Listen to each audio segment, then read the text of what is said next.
Bismillahirrahmanirrahim. Assalamualaikum warahmatullahi wabarakatuh. Alhamdulillahi rabbil alamin. Wassalatu wassalamu ala ashrafil anbiya'i wal mursalin. Nahmaduhu wa nasta'inuhu wa nastaghfiruh. Wa na'udzu billahi min shururi anfusina wa min sayyiati a'malina. Man yahdihillahu fala mudilla lahu wa man yudlil fala hadiya lahu. Rabbi shrah li sadri wa yassir li amri. Wahlul 'uqdatam min lisani yafqahu qawli. Amma ba'd. Alhamdulillah, bersyukur kepada Allah Subhanahu wa taala kerana dengan izinnya dapat kita bersama pada pagi ini untuk kali yang kedua bagi perbincangan kitab Zadul Ma'ad. Insya-Allah sebagai sambungan kita akan baca muka surat 19 itu. Cuma sebelum itu sebagai peringatan bahawa perbincangan kita ni masih lagi berkait dengan beberapa contoh secara umum pandangan Ibnul Qayyim dalam bab akidah dan juga tentang fiqh secara umum. Cara berfikir penulis ini Ibnul Qayyim Al-Jauziyah ni dalam bidang-bidang kemahiran beliau. Misalnya sambungan pada pagi ini hak berkait dengan isu kehidupan. Mengikut Ibnul Qayyim, dia kata dalam pemahaman Ahlus Sunnah wal Jamaah berdasar pada Quran dan Hadis, mana Allah tidak akan mengazab mana-mana pihak, mana-mana kaum kecuali setelah sampai agama kepada mereka. Dan agama tu mesti agama yang benar. Kalau agama yang sampai atau agama yang telah diselewengkan, Allah tak akan kira juga. Cuma dia sebut di sini bahawa sesuatu yang akal boleh nilai, katakanlah tak sapa agama, manusia hidup di satu tempat, manusia mempunyai akal yang waras. Jadi baik dan buruk mengikut penilaian akal semata-mata. Kita nak kira lagu mana? Seseorang hidup di satu tempat, jadi isu baik buruk dia nilai dengan akal semata-mata. Sebab agama tak sampai kepada dia. Mengikut Ibnul Qayyim dan ramai juga ulama lain, mana dengan semata-mata guna fitrah begitu, dia tidak akan dihukum. Tidak dinafikan ada setengah ulama mengatakan seseorang yang tak sampai agama kepada dia, Allah akan nilai berdasar pada fitrah dia. Kita kata begini, untuk mudah faham. Akal manusia ni Allah buat secara semula jadi, dia boleh benci perkara yang buruk. Bukan semua, sesetengah perkara. Misalnya dusta, tak ada agama pun benci tu. Zaman manusia ketika tidak sampai agama pun dia akan benci kepada cakap bohong, zalim, sesuatu yang bersifat kezaliman. Fitnah, menyebabkan rosak reputasi seseorang. Tu kalau tak ada agama pun manusia benci. Isu dia sekarang ni, kata Ibn Qayyim, apakah dengan semata-mata bermodalkan kepada akal dan fitrah dalam keadaan agama tak sapa, Allah nak nilai seseorang itu berdosa atau berpahala dengan semata-mata akal? Tidak. Itu kata Ibn Qayyim. Sebab isu pahala, isu dosa ni dia berkait dengan ada syariat. Sebab itulah kalau kita baca kenyataan Imam Suyuti berkait dengan kedudukan ibu bapa Nabi. Apakah ibu bapa Nabi ni ahli syurga atau ahli neraka? Bolehkah kita nak hukum ibu bapa Nabi ni sebagai bersalah semua? Sedangkan pada waktu tu tak ada Nabi, tak ada Rasul. Agama pun tak sampai di Mekah tu. Sebab tu setengah ulama kata, tidak dikira. Dia tu kira ahli fatrah. Ahli fatrah ni kalau mengikut Imam Ibnul Qayyim, hak tu terserah pada Allah lah. Maknanya kita tidak boleh hukum dia. Dengan sebab, dengan kesalahan yang dia buat, kita nak kata dia berdosa dan kesal dia sampai masuk neraka, tak boleh. Kalau kita kata gitu, jadi orang yang buat baik tu akan masuk syurga jugalah kalau gitu.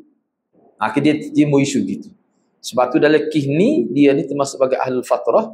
Jadi kita serah pada Tuhan. Dalam beberapa kitab, dia kata, ni termasuk dalam orang yang mereka akhir sekali Allah nilai dia. Selepas orang sampai syariat tu sesat di mahkamah, baru giliran dia. Sebab dia ni syariat tak sampai. Tapi jumhur ulama kata Allah tidak akan hukum dia. Sebab apa? Kalau kita tengok surah Isra lah, wa ma kunna mu'adzibina, ayat 15 surah Isra, wa ma kunna mu'adzibina hatta nab'atha rasula. Allah sebut tu, kami tidak akan azab sesuatu komiti masyarakat, tak kiralah sama ada dalam jumlah yang besar ataupun satu negara. Misalnya contoh orang asli dari hutan manusia tu, tak siapa katakanlah agama pun. Kalau tunggu dalam hutan di Amazon, kita kata tak siapa kata agama pada dia. Patut Allah nak hukum dia. Berdasar pada ayat ni, Ibn kata Allah tak hukum dia. Patutlah ke mana dia? Dia hak tu dia panggil ala masyiatillah. Serah pada kehendak Allah. Tak sah. Mana pekah tak boleh bincang tu. Serah Tuhan nak pun. Itu maksud dia nya. Jadi Ibn Qayyim ni seperti Tok Guru dia jugalah, Ibn Taimiyah dan juga tokoh-tokoh lain. Mereka mencela Orang-orang yang bernama ahli sufi ni, bukan semua, tapi kebanyakan ahli sufi yang mana hidup mereka tu menyelisih syariat. Ni kalau kita tengok dalam kitab Ibnul Jauzi, Talbis Iblis tu sampai 200 muka surat dia bicara tentang sufi. Dia mari kenyataan begini, menganjur ketak kahwin, bertawakal kepada Allah ni mana serah saja, tak perlu usaha. Ni dia sebut sini secara ringkas lah. Tu dikira perbuatan yang menyelisihi syariat. Tak boleh hidup.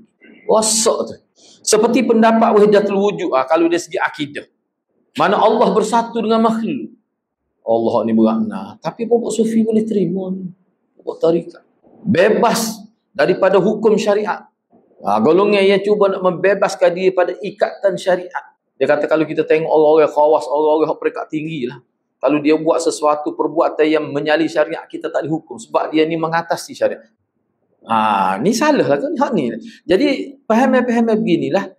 Bahkan memisah antara syariat dan hakikat. Ada pula istilah ilmu hakikat. Ini untuk orang-orang tertentu sahaja. Mana agama kita tidak begitu sifat dia. Beribadat menurut tata cara yang tidak diturunkan oleh Allah. Menetapkan keputusan berdasarkan perasaan. Atas dasar rasa baik.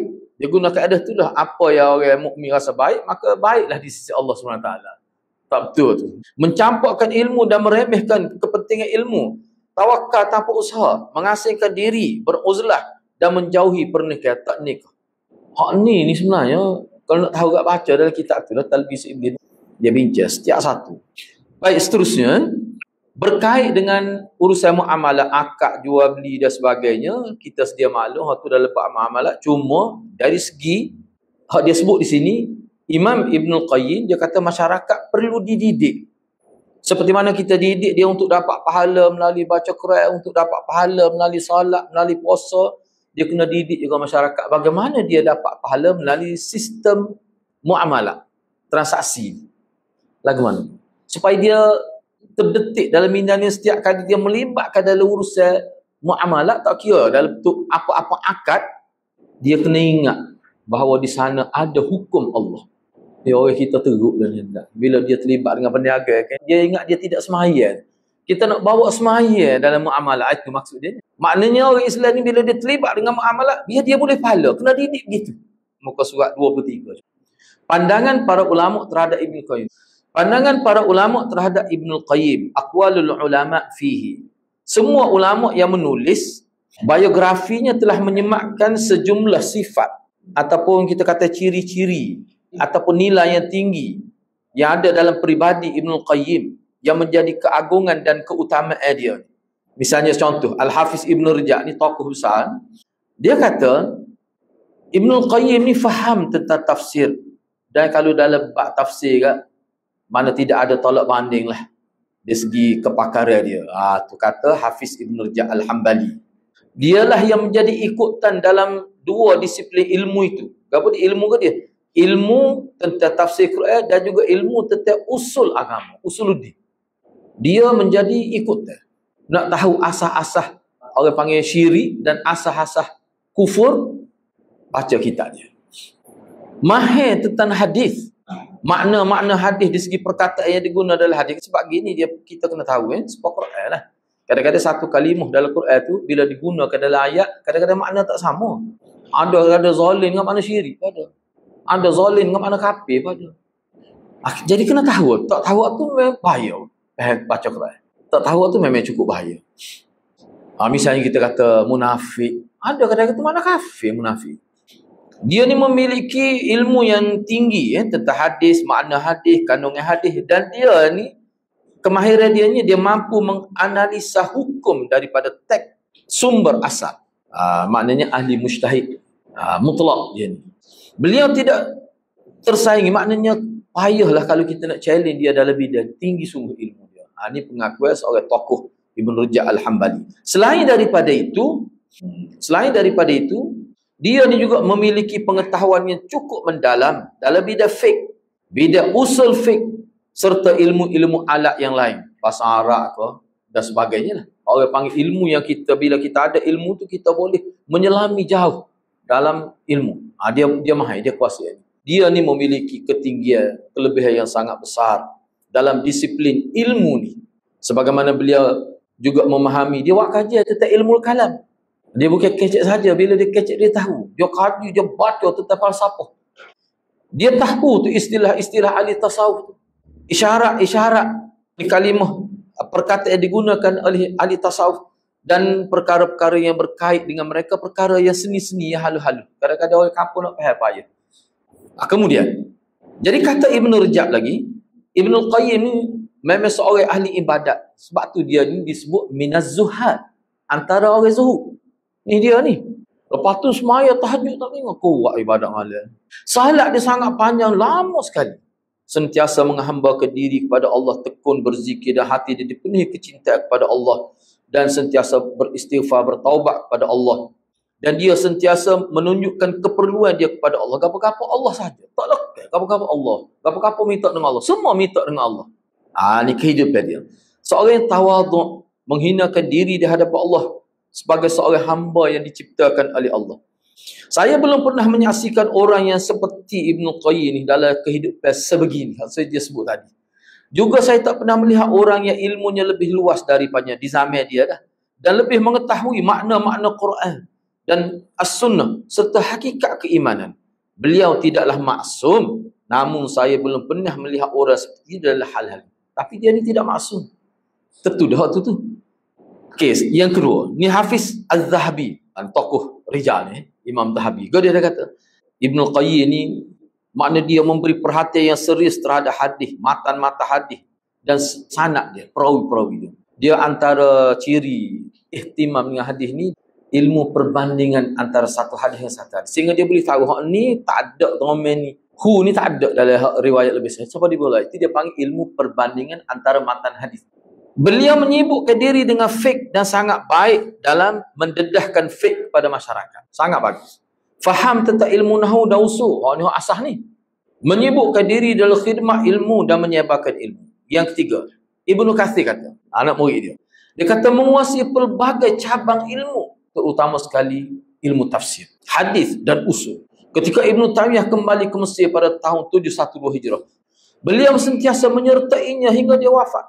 16 tahun dia bermulazamah dengan Imam Ibn Taimiyah.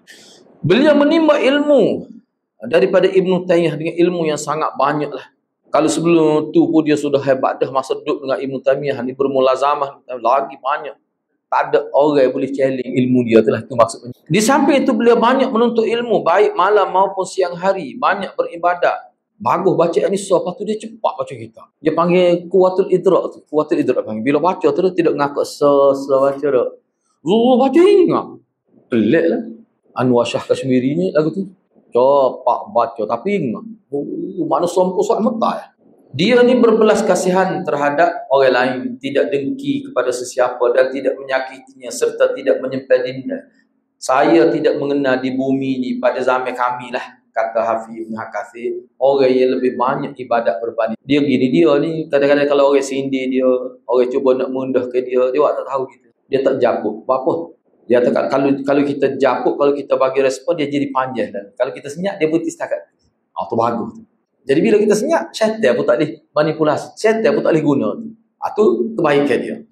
Yang keempat, Ibnu Nasir Ad-Dimashqi kata, beliau menguasai pelbagai disiplin ilmu khususnya tafsir, usul, ilmu tentang kalimah-kalimah Quran.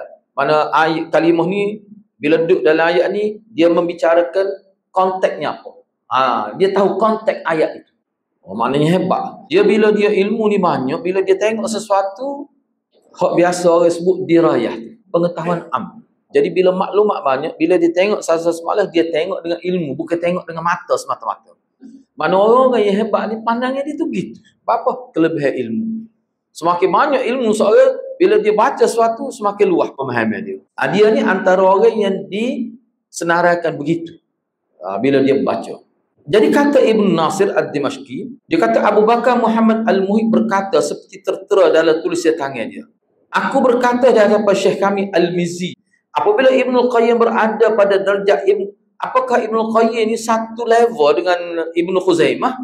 Maka Al-Mizzi kata, dia pada zaman ni memanglah tarah dia seperti Ibn Khuzaimah.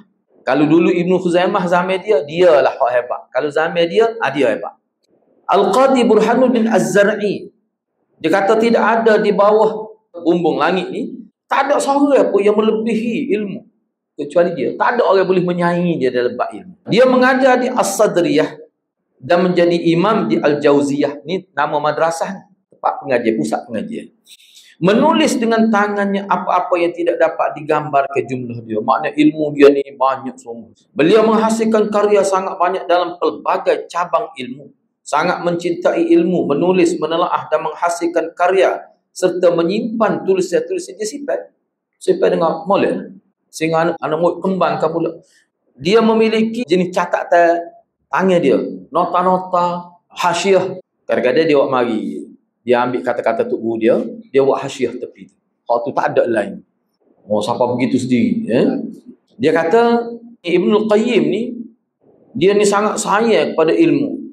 Sehingga kalau dalam kitab-kitab tu, kitab-kitab dia, catatan dia tu, hak tu mahal. Catatan dia tu lam yahsul li ghairi, tak boleh kita dapat dengan orang lain ilmu.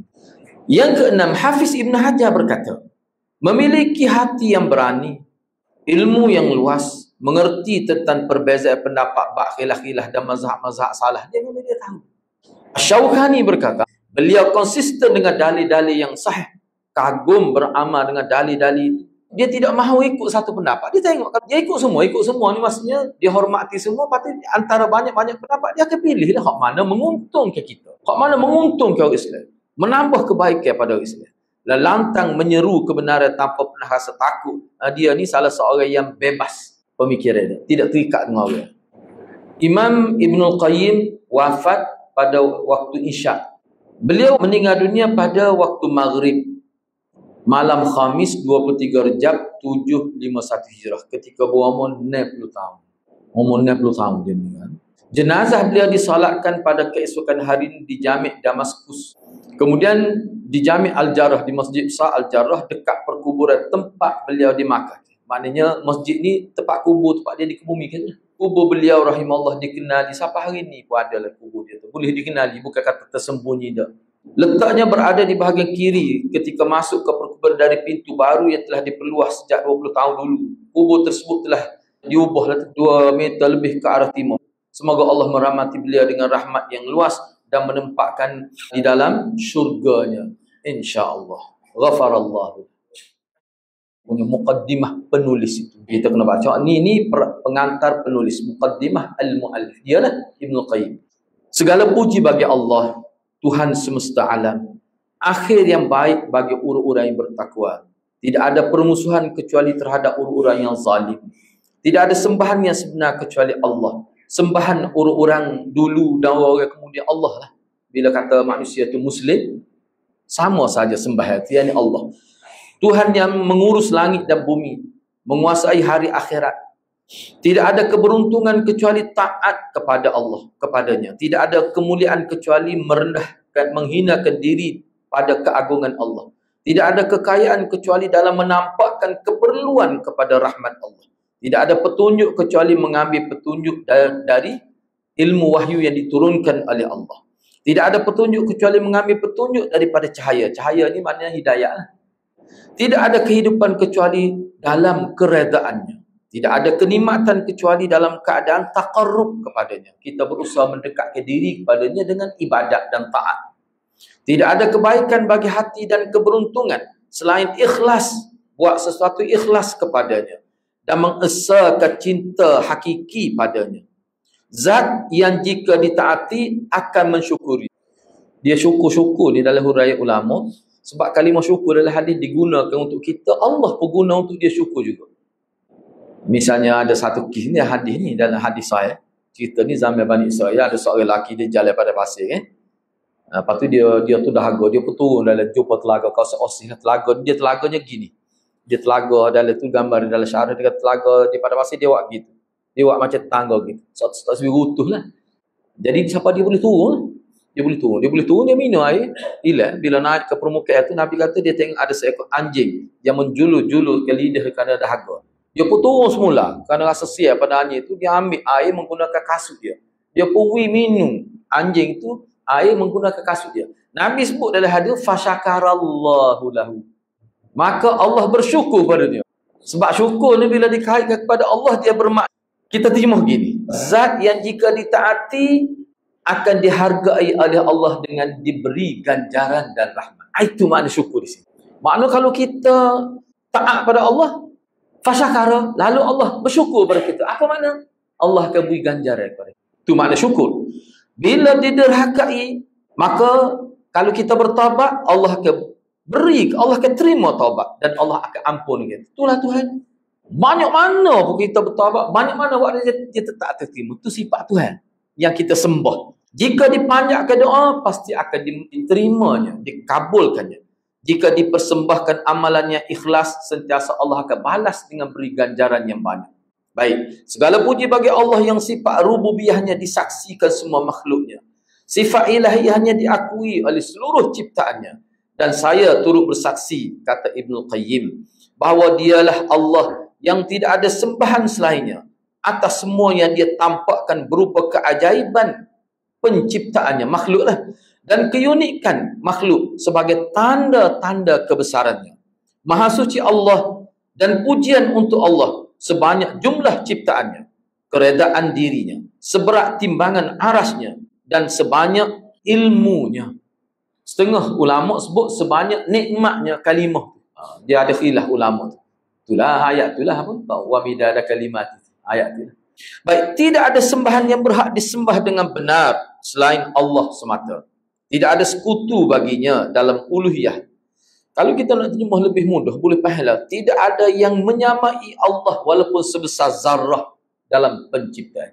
Syirik ni tak nanti besar. Kita sama ke Allah sebesar zarrah pun syirik. Syirik akbar. Tidak ada yang serupa bagi Allah dalam zat, perbuatan maupun sifat-sifatnya. Allah Maha Besar dengan sebesar-besarnya. Segala pujian bagi Allah dengan sebanyak-banyaknya. Maha suci Allah pagi dan petang.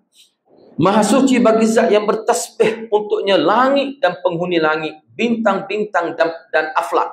Aflak ada aflak ni orbit lah kita. Bergerak ke landasan dia punya planet itu.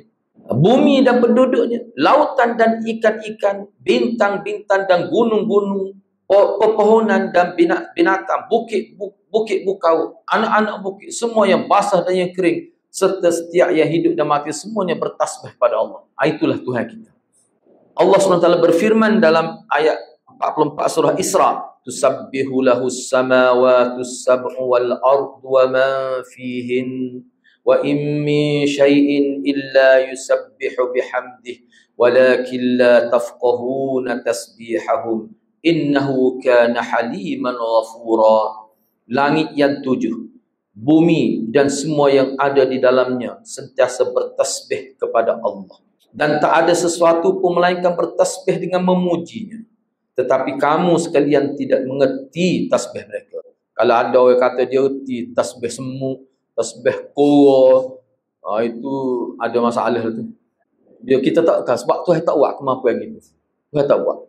Allah tak buat kemampuan gitu. Lagu mana dia bertasbih. Sesungguhnya dia adalah Maha Penyantun lagi Maha Pengampun. Dia Halim ni, kalau kita tengok dalam Halim ni, dia ada paling kurang 2 makna serentak kena ada.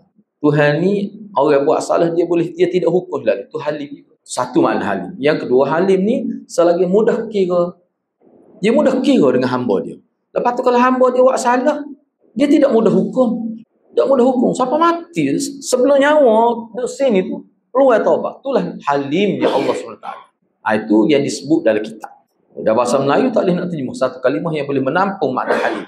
Sabar pun termasuk, mudah bahasa pun termasuk, penyantun pun termasuk, lemah lembut pun masuk ke dalam Halim itu. Kata Ibnul Qayyim, saya bersaksi bahawa tidak ada sembahan yang sebenarnya selain Allah semata-mata. Tak ada sekutu baginya. Kalimah yang menjadi tegak dengannya bumi dan langit. Kalimah di sini makna la ilaha illallah lah. Baik. Allah mengutus rasul-rasulnya, menurunkan kitab-kitabnya dan menetapkan syariat-syariatnya. Kerana kalimah itu, kalimah di sini maknanya yang ada alif lam al-kalimah. Al-kalimah tu kalimatul la ilaha illallah. Kerana kalimah la ilaha illallah ditegakkan timbangan. Kerana itulah adanya kira bicara dan kerana nak tegakkan la ilaha illallah tu. Diletakkan catatan-catatan hak malaikat dicatat tu dibentangkan, diletakkan tu makna dibentangkan pada hari itu.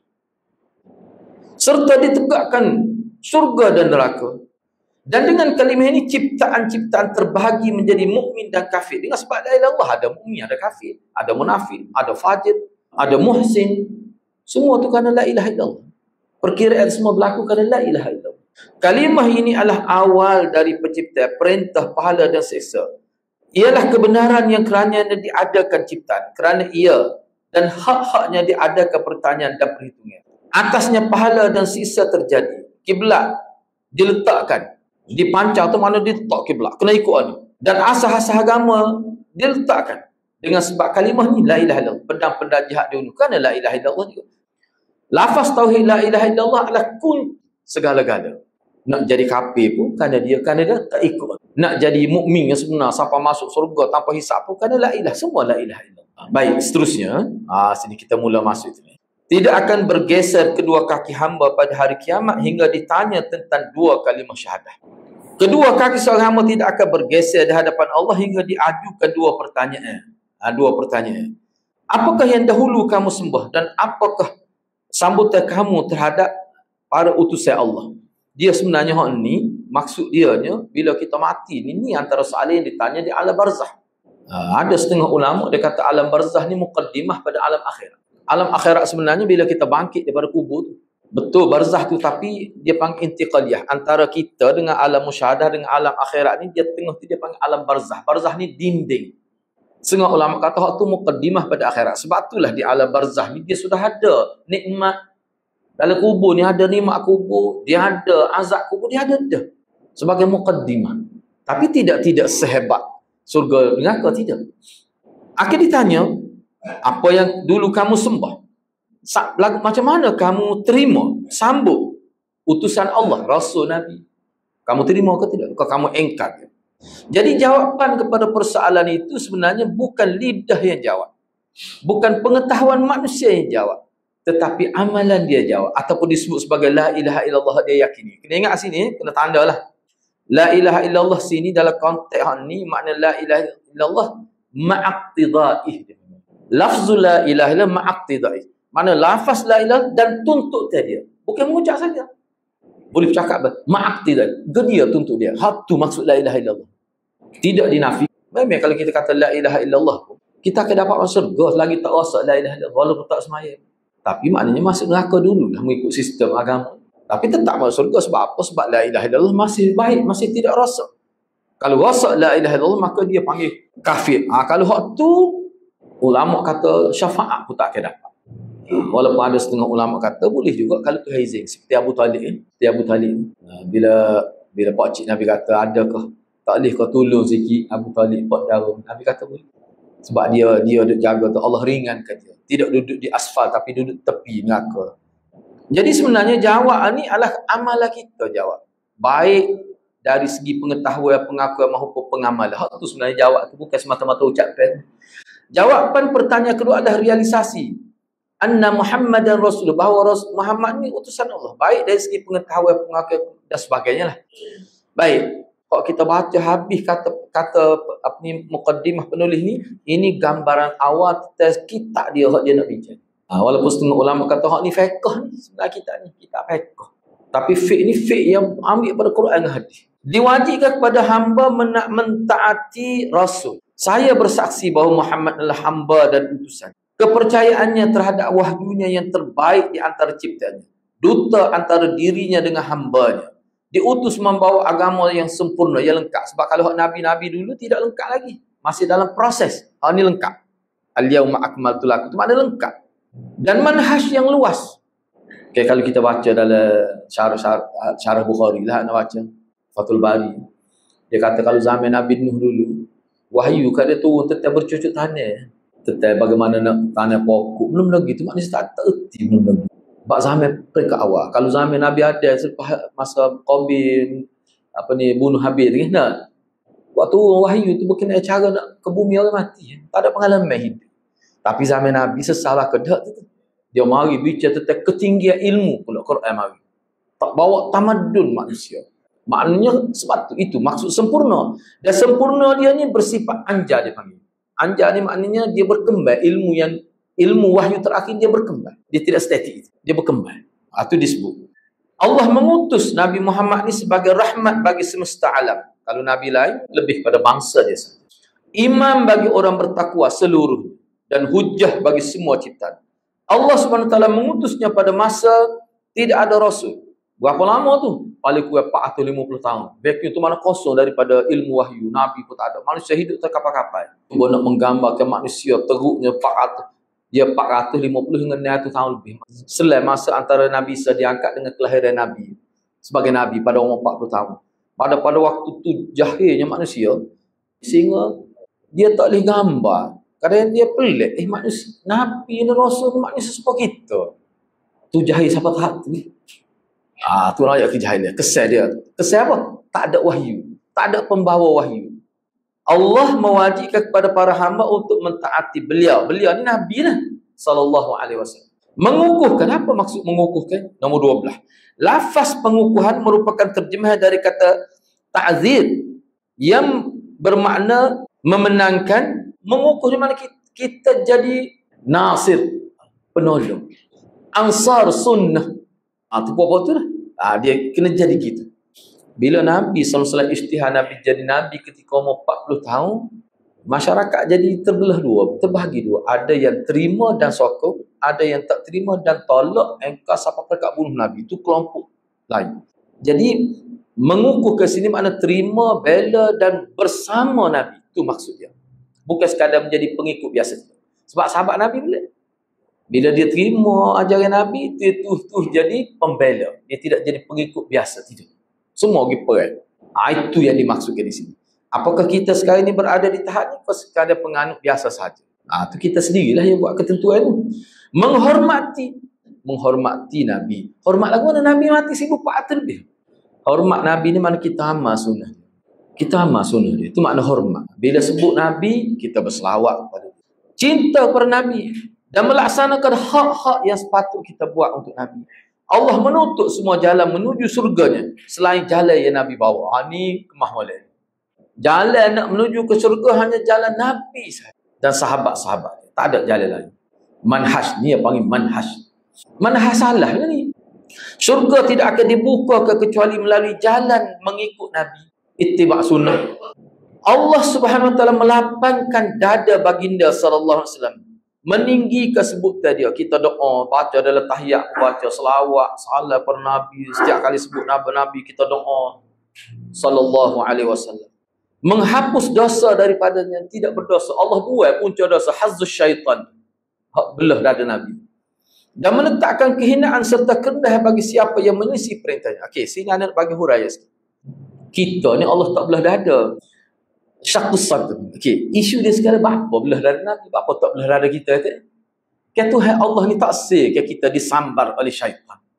Allah tak sel kita ikut syaitan. Jadi Nabi boleh ke kalau seorang tu kata, tak sedaplah Nabi.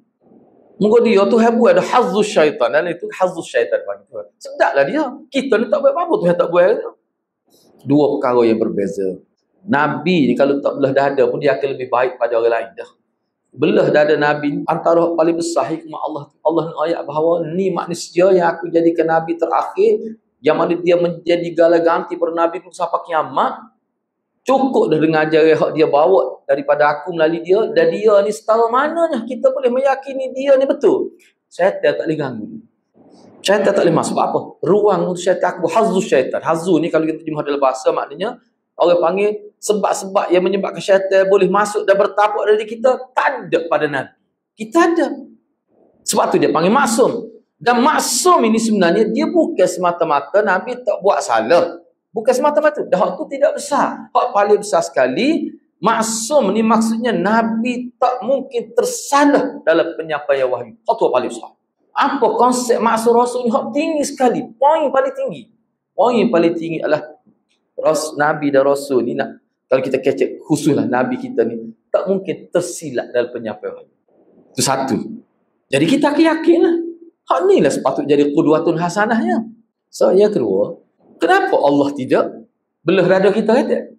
Kita kena tahu, untuk dapat syurga Allah ni bukan seseorang itu tak ada dosa. Untuk dapat kebaikan akhirat bukan Allah tidak mensyaratkan bahawa seseorang nak dapat syurga dia mesti tak ada dosa. Jadi tak apa. Sebab tu dia ada sistem taubat. Mu dosa tak apa, aku maafkan mu. Mu kena beringat. Tu ujian lah. Maknanya dengan ada dosa pun kita boleh masuk syurga. Syaratnya dosa tu tidaklah sebanyak pahala. Pahala lebih banyak. Lepas tu dia ada pula konsep syafaat. Syafaat. Lepas tu banyak lagi lain ke dia. Amalan yang jariah, kita mati, amalan kita jalan lagi. Mati dah pun, bila kita mati maknanya apa? Kita tak akan buat dosa. Tapi pahala mari semua. Kita masa kita hidup ni dosa pun kita buat, pahala buat. Maknanya orang panggil berlaku persaingan. Kadang-kadang bertobat lepas tu buat pula. Sebab tu kita kena buat amalan yang kira-kiranya kalau kita mati boleh pahala lagi. Dia panggil amal jariah. Apa hal ni penting? Sebab bila kita mati, dia jadi sahala je. Kalau kita ada amal jariah baik, dia sahala yang masuk ke dia pahala. Dosa tak ada lah. Kecuali kita buat dosa jariah juga. Mati dalam keadaan tak sempat bertobat. Ada lagi syafaat. Selagi tauhid ada. Syarat sebab tu tauhid ni, Nabi kata tauhid ni kena jaga, jangan batal tauhid. Sebab tauhid tu dia panggil miftahul jannah. Kunci syurga atau kunci kejayaan. Selagi ada hak tu, syurga gitu. Tak kira lah masuk neraka dulu. Yang kedua, yang ketiga. Hak dosa-dosa kita buat ni, dia boleh hapus taubat. Lepas tu ada setengah-setengah dosa. Hak ni dosa paling bahaya. Dosa hak kita tak bertaubat. Dia panggil dosa kecil. Hak ni orang tak bertaubat. Hak ni Allah buat syariat pula. Dia boleh hilang dengan kebaikan-kebaikan. Innal hasanat yudhibnas sayyi'at. Lepas tu, sekali buat dosa, Allah akan balas untuk sekali. Tapi kalau pahala, kadang-kadang sampai 700 kali ganda dibalas. Dan digandakan berkali-kali. Nampak sangat Tuhan ni sebenarnya nak ejah kita masuk surga. Makna kalau seorang tu masuk neraka juga, dia tolong laju. Tak utimna dalam buat agama. Tak ambil peluang langsung hak Tuhan beri ni. Kita boleh kata gitu. Asal bertaubat ilah. Lepas tu banyak lagi yang lain tu. Dalam musnad, bila sebut musnad ni biasa mana musnad Imam Ahmad lah. Bila al-musnad diriwayatkan daripada hadis Al-Munib Al-Jurashi daripada Abdullah bin Umar radhiyallahu anhu. Kata Abdullah bin Umar, dia kata Rasulullah bersabda, "Bu'ithu bis-sayf baina yaday as-sa'ah hatta yu'badallahu wahdah la syarika lah. Wa ju'ila rizqi tahta zilli rumhi wa ju'ila dhillah was-saghar ala man khalafa amri wa man tashabbaha biqaumin fahuwa minhum." Aku diutuskan dengan pedang menjelang kiamat. Apa dia maksud dengan pedang ni? Maksudnya aku ni diberi kebenaran oleh Allah sampai satu tahap kalau manusia tak terima agama, aku boleh bunuh dia, aku boleh perang dengan dia. Tetapi hak tu akhir sekali. Dia panggil jihad fi sabilillah. Nabi ke perang sehingga Allah saja di semua. Maknanya kalau gerakan dakwah disekat, aku dibenarkan berperang oleh Allah Subhanahu. Tak ada sekutu bagi Allah. Rezekiku dijadikan di bawah bayangan tombakku. Apa dia maksudnya? Hak ni nak ayat ni boleh salah satu maksud dianya mana ghanimah tu. Tu salah satu. Lepas tu kalau kita nak pergi jauh sikit, kalau dalam syarah, maknanya usahalah. Nak dapat rezeki ni kena usaha. Dijadikan kehinaan dan kerendahan bagi orang yang menyelisihi sunnahku. Khilaf sunnahku. Allah akan hina di dunia. Dihina ni apa maksud? Pertama, Allah jadikan dia pandangan dalam agama sentiasa silap. Yang kedua, mana Allah beri nikmat kepada dia dengan maksud nak memusnahkan dia. Itu hukum dunia. Beri nikmat dia panggil apa? Istidraj. Nampak boleh nikmat, pengikut mama, harta, tapi kau jauh dengan agama. Yang ketiga, Allah hina dia, manusia sebut saja sama ada masa dia hidup. Tanda seseorang itu dimuliakan Allah bila dia buat salah, dia bertaubat, orang tak dengar ada kesalahan dia. Bila orang sebut dia salah, tu dulu dia panggil maghfirah. Sebab tu ulama kata maghfirah ni bukan sekadar Allah ampunkan dosa, Allah hapuskan, Allah bui orang tak ingat salah. Kalau ingat pun orang tak secara. Tapi salah satu bentuk penghinaan, orang buat salah ni, kalau Allah hina dia, bila dia mati, kau orang sebut lagi. Sebut terbaik orang terhadap kita selepas kita meninggal dunia, itu seperti doa. Mak ngayah kita meninggal dunia ni, meninggal dunia dia, kita nak buat apa dia lagi pada dia, selain pada kita buat. Salah satu yang Nabi kata, mu kena buat baik dengan saing-saing dia. Apa? Supaya saing-saing dia akan puji dia. Allah juhnya anak pemulanya. Orang puji itu sebenarnya doa. Dijadikan kehinaan dan kerendahan bagi orang yang menyelisih sunnah. Barang siapa menyerupai suatu kaum, maka ia termasuk golongan mereka. Jadi golongan mereka ni mana hak menjadi terikmat pada ajaran salaf telah apa dia? Ajaran salaf ni dia ada pengecaman dia. Dia ada logo dia misalnya. Tak boleh guna tu. Jangan guna. Sebagaimana kehinaan ditetapkan bagi orang-orang yang menyelisih perintahnya ni perintah Nabi lah. Maka kemuliaan pula ditetapkan bagi orang yang patuh dan ikut sunnah dia. Seperti mana Allah berfirman, "Wala tahinu wala tahzanu wa antumul a'laun in kuntum mu'minin." Janganlah kamu bersikap lemah dan janganlah pula kamu bersedih hati. Padahal kamulah orang-orang yang paling tinggi derajatnya jika kamu orang yang beriman. Tak usah sedih lah. Tak usah rasa kecewa lah. Walaupun orang kafir tu kaya, dia memiliki segala-gala. Jangan. Sebab kamu ni orang yang ikut Nabi. Orang ikut Allah dan Rasul. Kamu ni orang mulia pada pandangan Allah. Tak usah pusing. Walillahil izzatu wa lirasulih. Padahal kemuliaan itu adalah kerana mengikut Allah dan Rasul. Dan firmannya lagi, wala tahinu wa tad'u ila as-sal wa antumul a'laun wallahu ma'akum wa lan yatirakum a'malakum. Janganlah kamu lemah dan minta damai. Padahal minta damai ni siapa nak pakat, nak bersekongkol dengan orang penentang Allah dan Rasul. Jangan gitu. Padahal kamulah yang di atas dan Allah berserta kamu. Dan Allah sekali-kali tidak akan mengurangi pada amalan kamu. Apa kita nak bersekongkol dengan apa-apa sesak tu? Apa kita nak jaga, nak beri muka kepada dia? Apa? Dia tu salah, kita ni betul. Dan firman Allah lagi, ya ayyuhan nabi hasbukallah wa man ittaba'aka minal mu'minin. Wahai sekalian nabi, cukup dah tu bagimu Allah dan orang-orang beriman. Hak duk ikut kamu pada apa nak bergantung dengan orang kamu. Tak usah duk lebih-lebih lah nak supaya dia sokong kamu sehingga kadang-kadang kamu tak cara pada orang beriman. Tak betul. Jadi pemimpin ni dia kena reti ayat ni. Dia kena jaga orang-orang beriman. Jangan buat main-main. Baik, sekarang ni kita nak masuk dari segi fiqh. Penjelasan ayat. Cukuplah bagimu Allah dan orang-orang yang mengikut. Bagaimana fiqh ayat ini? Nak memahami ayat ini. Dia ayat tadi jugalah tu. Cukuplah bagimu Allah dan orang-orang beriman yang ikuti kamu. Cukup dah tu untuk kamu. Apa kamu rasa sedih? Kalau kamu tengok dia ramai, mana orang kafir tu ramai, nampak ada pengikut besar, kaya pula, kamu kena ingat yang mencukupkan kamu Allah dan orang beriman. Ada dah untuk dapat kebaikan. Allah sebut gitu. Jadi sekarang ni kita nak tengok dari segi fiqh ni apa dia maksud ayat ni.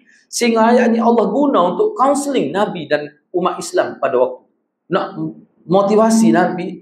Baik, cuba kita tengok di sini. Maksud ayat ya ayuhan nabi hasbukallah wa man ittaba'aka minal mu'minin. Wahai Nabi, orang beriman Allah. Berapa kali ayat kira Allah bersama orang beriman, Allah bersama orang sahabat, Allah bersama Nabi. Berapa kali ayat sebut. Baik, lepas tu ayat ni kata orang-orang yang mana beriman dah cukup dah untuk kamu. Apa dia maksudnya? Maksudnya semata-mata Allah bersama kamu dengan sebab kamu patuh pada Allah. Sebenarnya orang Islam dia kena rasa cukup dah itu tu. Dia kena rasa cukup dah. Dan cukup pula bagi orang-orang yang mengikutimu. Kamu tidak perlu lagi kepada yang selain daripada mana orang kafir tu. Seolah-olah bila orang kafir tak tolong kita, beratlah kita. Tak kena tu cara mikir tu. Baik. Dalam ayat ini, ayat 64 ni, suratul Anfal ini terdapat 3 pemahaman atau 3 penafsir. Yang pertama, huruf waw pada ayat itu berfungsi sebagai ataf kata sambung. Mana waw tu? Ya ayuhan nabi hasbukallahu wa manittaba. Waw tu. Jadi huruf waw pada ayat itu berfungsi sebagai ataf. Ataf ni penyambung ayat. Mana ayat tu sebenarnya ada 2 disambung jadi so. Yakni ia menyambung lafaz man wa man yang bermaksud orang-orang dengan huruf kaf hasbuka. Huruf kaf pada lafaz hasbuka. Ya ayuhan nabi hasbuka. Wahai nabi, cukuplah Allah untuk engkau. Dia sebenarnya ada takdir tu mana dengan sebab Allah bersama kamu, kamu rasa cukup, Allah akan mencukupkan kepada kamu. Dia begini, sebab kalau tak cukup ni, kesan tak cukup apa-apa ni, kita tak boleh fokus pemikiran kita. Jadi bila cukup ni, fikir pada dakwah. Tak usah fikir orang kafir tu lah ke mana suruh tu. Kamu telah buat dah kerja kamu. Itu maksud dia. Jadi wow tu dia jadi penyambung man isim mausul tu yang bermaksud sesiapa ataupun orang-orang yang dengan huruf kaf yang berada pada hasbuka yang berfungsi sebagai kata ganti dengan erti engkau. Hasbuka kata engkau. Sebab menurut mazhab yang terpilih boleh menyambung suatu kata kepada dhamir, kata ganti yang berada pada posisi majrur, posisi di mana huruf akhir tu majrur tu ka itulah dia panggil majrur bil idafah tu. Ka tu mudhaf ilaih, dia panggil majrur bil idafah. Posisi di mana huruf akhir suatu kata diberi tanda kasrah tanpa harus mengulangi penyebab yang menjadikan suatu kata harus diberi tanda kasrah. Hal-hal yang mendukung pandangan ini cukup banyak. Adapun argumen mereka yang melarangnya tidak. Dia gini. Kalau anda nak ambil sempurna ayat ni, anda kita boleh kata, ya ayyuhan nabi hasbukallah wa hasbuka manittaba'ak. Kita boleh ulang balik. Boleh. Sebab tu terjemah dia, wahai orang-orang yang beriman, cukuplah kepada engkau Allah. Wahai orang-orang beriman, cukuplah kepada engkau akan orang-orang beriman. Dengan orang beriman yang ada sebanyak tu, kamu kena rasa puas hati cukup. 13 tahun Nabi duduk Mekah ni, berapa orang beriman sebenarnya? Kalau di Madinah tu ramai lah muka Nabi bentuk kerajaan. Berapa? Tak siapa, 190. Setengah ulama kata 150 ke bawah. 13 tahun. Orang beriman. Sikit pun. Pergi ke Madinah hari pertama pun 85 buah rumah dah beriman. Kalau sebuah rumah tu dah 7 orang kali 85. Tak apa. Rupanya nak hak ni nak ayatnya bahawa orang-orang hak beriman walaupun tak banyak, itu mutiara-mutiara. Bukan buih-buih di laut. Cukup. Kena rasa cukup. Jodoh mati. Bila pergi ke Madinah, pokok Madinah kata kita nak jadi pemimpin bawahan. Kita nak pemimpin utama kepada muhajirin. Sebab dia ternyata telah melepasi ujian Allah 13 tahun. Inilah dikatakan mutiara tu walaupun tak ramai pun. Tapi jenis-jenis mutiara. Hebat. Jadi maknanya, wahai Nabi, cukuplah kepada engkau Allah. Dan orang-orang beriman. Maknanya kalau kita nak ulang balik, ya ayuhan Nabi hasbukallah. Wa hasbuka manittaba'ak. Maknanya besar tu bila orang beriman berada di pihak kita. Besar tu. Sebab tu kena hormat pada orang beriman. Kalau dia salah tak boleh cerca, tak boleh keji dia. Kalau dia salah kena kaunseling, kena bimbing dia supaya dia kembali pada tusib. Sebab dia ada hak. Baik, itu maksud dia. Yang kedua, huruf waw bermakna ma'a, bersama. Waw tu dia panggil waw ma'iyah. Dia ada makna ma'iyah. Bahawa huruf waw bermakna ma'a, dia panggil waw dengan makna ma'iyah, bersama. Dengan demikian kata man berada pada posisi nasab. Posisi nasab. Nasab ni maknanya mahal i'rab dia panggil. Mahal i'rab. Dia duduk pada bab nasab. Baik. Berada pada posisi nasab. Posisi di mana huruf akhir suatu kata harus diberi tanda fathah. Asalnya lah. Tapi tak boleh lah. Sini moga dia tu mabni. Dia panggil mabni. Kerana disambung pada posisi lafaz hasbuka. Sebab kata hasbuka semakna dengan lafaz kafika. Maka kafika itu maknanya yang akan mencukupkan. Kafikallahu, Allah akan mencukupkan kamu. Hasbukallahu, Allah akan mencukupkan kamu. Makna padan, tak perlu dia nak lain. Orang beriman juga dia akan mencukupkan kamu. Orang beriman lagu mana? Orang beriman sepuluh saya nak wakar. Hak di Mekah tu. Hebat-hebat tu. Sebab kata hasbuka semakna dengan lafaz kafika. Maka makna ayat menurut tafsir kedua ini adalah Allah cukup bagimu. Dan cukup pula bagi orang-orang yang mengikutimu. Maknanya kamu kena didik masyarakat kamu, orang Islam. Seperti mana aku sebagai Nabi rasa cukup dah bila kita, Allah bersama kita. Mu pun kena rasa gitu. Biar orang beriman rasa Allah bersama kita. Segala dulu. Biar kita tak amal. Kita buat ni betul. Nabi bersama kita. Allah bersama kita. Segala dulu jadi. Itu dia panggil untuk targhib dan juga tasliyah. Nak beri motivasi dan hibur kepada kita. Tidak mudah kecewa lah. Walaupun tak ramai apa ni tu heran. Dia ada makna gitu. Seperti dikatakan oleh orang Arab, hasbuka wa zaidan dirham, yakni 1 dirham cukup bagimu dan bagi Zaid. Hasbuka wa zaidan dirhamun. Hasbuka wa zaidan, 1 dirham ni cukup untukmu dan cukup juga untuk Zaid. Seorang penyair berkata, idza kanatil haija'u wan syaqatil 'asa fa hasbuka wad-dhahhaku sayfun muhtadu. Apa maksudnya? Bila peperangan berkobar-kobar dan pertahanan menjadi goyah, maka pedang India cukup bagimu dan bagi ad-dhahhak. Tafsir kedua ni lebih tepat. Jadi hak dia kedua ni lebih tepat. Maknanya Allah cukup untuk Nabi dan cukup pada orang beriman. Kalau tafsir yang pertama, Allah dan orang beriman cukup dah pada Nabi tu. Kedua tafsir yang berbeza. Hak yang kedua tu lebih kuat lagi tafsir. Ringkas ceritalah. Kita ambil ayat kedua tu. Hak tu sebenarnya kuat. Dalam ayat tu kalau kita guna pahaman yang kedua dalam huraya yang kedua buat sebagai ma'iyah, Maknanya hasbukallahu, hu tu dia menjadi fa'il kepada ka Nabi dan juga manittaba'aka minal mu'minin. Allah tu cukup untuk kau Muhammad dan cukup juga pada orang beriman. Tu maksud dia tu. Baik, sekarang ni kita nak uti sekarang. Ya. Macam yang tadi kita sebut, ada hasbukan dan kafika tu sama makna cukup. Ada kemudian elafak tu mana? Sesuai. Okey, cuba tengok pada muka surat 31 tu nombor 2 tu. Hasbuka semakna dengan lafaz kafika. Kafi dia panggil isim fa'il. Hasbu ni bukan isim fa'il. Mana masdar. Tapi masdar ni kan dia syibih fa'il. Bila syibih fa'il kita boleh terjemah serupa fa'il.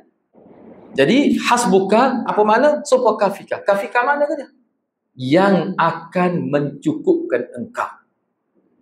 Jadi maknanya apa ni? Ayat tadi sebut hasbukallahu. Hu tu jadi fa'il pada hasbu. Sebab hasbu tu ciri fa'il. Kafika kita ambil hak dia takdir. Kafikallahu. Allah tu jadi fa'il. Kafi tu jadi dia panggil kira-kiranya ciri fa'il lah. Jadi hasbuka maknanya hasbukallah, Allah akan mencukupkan engkau. Engkau jadi rasa cukup. Maknanya hati jadi tentera. Walaupun orang tak terima pun kita tetap lega. Apa? Allah mencukupkan kita. Kafika apa makna gitulah. Yang akan mencukupkan engkau Allah. Tak usah terusin. Walaupun kita tahu Islam tak ahmad pada waktu. Tak apa. Sebab kita cukup dengan Allah. Maknanya ke dia? Pertama, maknanya hati kita tidak akan gundah gulana, tidak akan sedih. Apa? Cukup dengan Allah. Hendaknya Allah ya. Kita selamat dia dengan Allah. Tu maksud dia. Tu maksud dia. Gitu. Itu kafika. Misalnya dalam hadis ada sebut kalimah ni juga cuma tu dia mukafi. Nabi kata penyambung silaturahim yang paling tinggi adalah orang yang ghairu mukafi. Apa maksud ghairu mukafi? Kalimah ni juga sebenarnya. Maksudnya begini. Kita buat baik pada orang, tiba-tiba dia buat baik pada kita. Kita buat baik pada dia, dia buat baik pada kita. Hak tu biasa silaturahim lagu tu. Menyambung silaturahim hak paling besar pada kita buat baik pada dia, tak buat baik pada kita. Kita misalnya pun jawab tu. Kita jangan buat baik, tapi kita tetap buat baik. Itu dia panggil jiran yang ghairu mukafi. Jiran yang tidak balas kebaikan, tapi kita tetap silaturahim juga. Ni silaturahim tinggi. Nabi kata.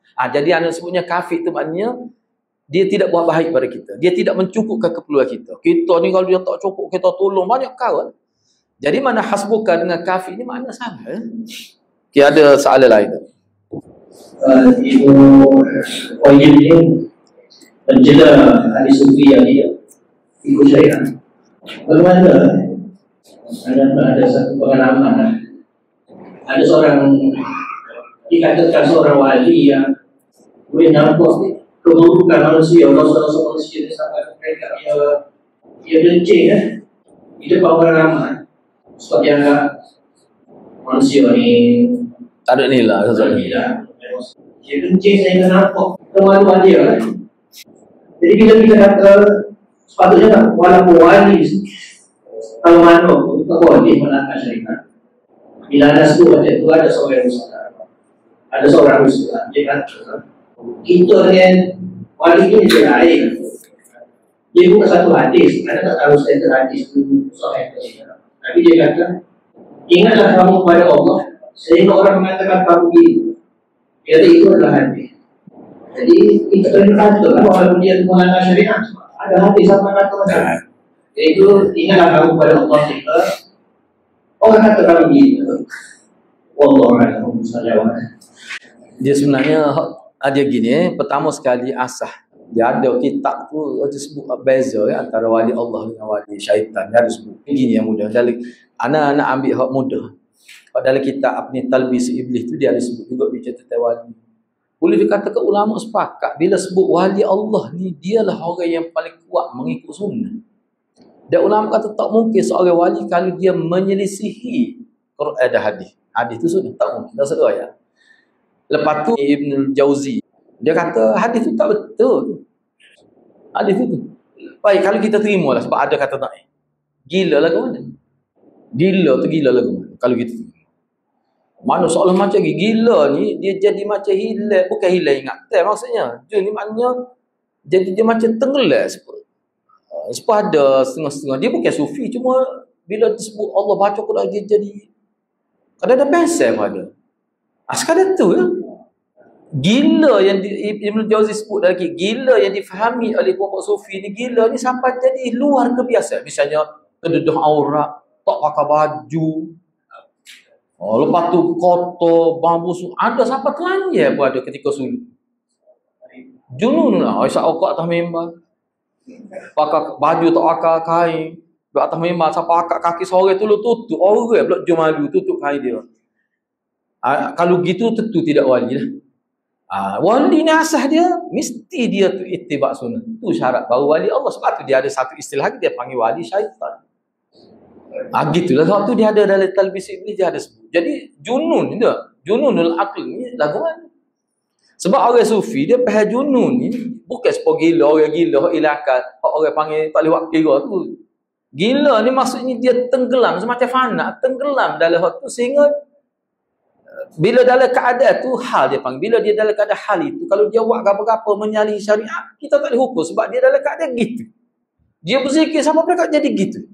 Isu dia kata Ibn Jauzi, apa jadi gitu? Sedangkan sahabat Nabi kuat berzikir tak jadi gitu. Apa jadi gitu? Ada tak kena tu? Tak kena tu masalah tu. Baik, ana nak bagi satu contoh. Ada seorang perempuan, ruqyah lah, ustaz lah. Kita tanya dia, amal ke dia ni? Dia kata amal ya ke? Mari saya nak tengok. Dia waktu bik satu kertas. Dia tak pinggan, dia gulung, tak pinggan. Dia lekat pinggan, dia ada kat pinggan perempuan lah. Dia kata apa? Tak boleh, tak sini ayat Quran. Tak hormat pada Quran. Dia pun cerita lagu. Rupanya, dia terima ijazah walaupun daripada guru dia, cara amalan tu guru dia buat. Itulah orang panggil penyalah guna ayat Quran. Tak boleh lagi. Sebab ayat Quran ni kita nak kata contoh ayat Quran. Batashtum jabbari wa idza batashtum jabbari. Tu ayat sakit lutut. Makna tak kait dengan lutut sikit gapuk tu. Jadi tu tahrif makna tu. Bila ayat Quran Nabi turun ke Nabi, Quran pun Nabi betul ayat-ayat ni untuk sakit jantung. Tak boleh tak, jangan main-main ayat Quran. Jadi rupanya budak perempuan tu peringkat SPM. Rupanya dia amal tu selama banyak mana dia amal. Tak silap dia sebutkan hanya 5,000 ke 10,000 semalam ni dia baca. Satu ayat ya, ringkas ya, tak siapa sedekah apa ayat tu. Dia jadi mana? Siapa dia tak boleh duduk, mandi semacam dia kata. Akhir sekali anak ayat lagi ni lah, kalau nak amal Quran buat seperti Nabi daripada baca pada Baqarah musing siapa suratul Nas, lepas tu doa. Gitu amal gitu. Tinggal. Ayat ni akan jumpa juga akan datang Quran. Masalah sekarang ni orang duk ngapa-ngapa Quran kalau panas-panas mandilah kan. Apa? Inilah orang panggil kaifiyah. Kaifiyah, jangan main. Anak jumpa banyak dah lagu ni. Benda-benda gitu. Sebab itulah kita dalam konteks kehidupan kita ni, bila kata soal ni hasbukallah tu, kalau dalam tafsir sini tak sebut, kalau tengoklah anak pun rujuk juga lain. Bila sebut Allah tu kata-kata ringkas. Tak sebut Nabi situ. Bila sebut Allah ni hak ni asal dia. Bila kata cukuplah Allah untuk engkau wahai Muhammad dan cukuplah Allah untuk orang beriman. Hak tafsir yang kedua tadi. Maknanya orang beriman ni bila kata Allah cukup untuk dia, kita ni orang beriman ni, dia sudah termasuk sunnah Nabi. Tu dalam tafsir. Tengok lagi. Yang dalam firman Allah, Allah wali alladziina aamanu. Dan waladziina kafaru. Waladziina kafaru awliya'u syaitan. Itu hanya tu. Allah wali alladziina aamanu. Dia maksud dia maknanya jadi wali pada orang kafir itu syaitan lah. Dia gini. Dia gini dah kalau saja anda nak sebut dia. Sebenarnya wali ni banyak makna. Kalau anda tengok dalam kamus munjid sebelah makna wali. Jadi bila kata Allah ni wali pada beliau, maknanya nasir, penolong. Allah akan tolong orang beriman. Hak sebenarnya, hak orang yang tolong kita atas dunia itu majazi. Jadi kita kena bergantung pada hak majazi, kena bergantung pada hak hakiki, kena bergantung ke hakiki. Bergantung pada Allah. Orang tolong kita bergantung pada Allah, bukan bergantung pada dia. Ayat tu mendidik kita supaya kita bergantung secara sepenuhnya kepada Allah. Orang ni gantung secara majazi saja. Dan dia tolong kita, kita kata alhamdulillah, syukran lillah. Tapi gantung pada Allah. Jadi situ makna wali dengan makna nasir, penolong.